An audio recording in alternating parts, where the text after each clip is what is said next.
Hi guys! So ngayon, gagawa tayo ng slime. So, in alcohol.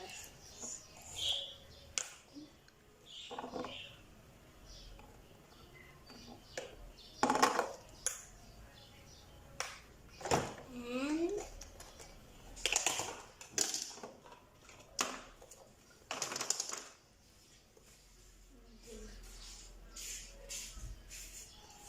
puluhan natin.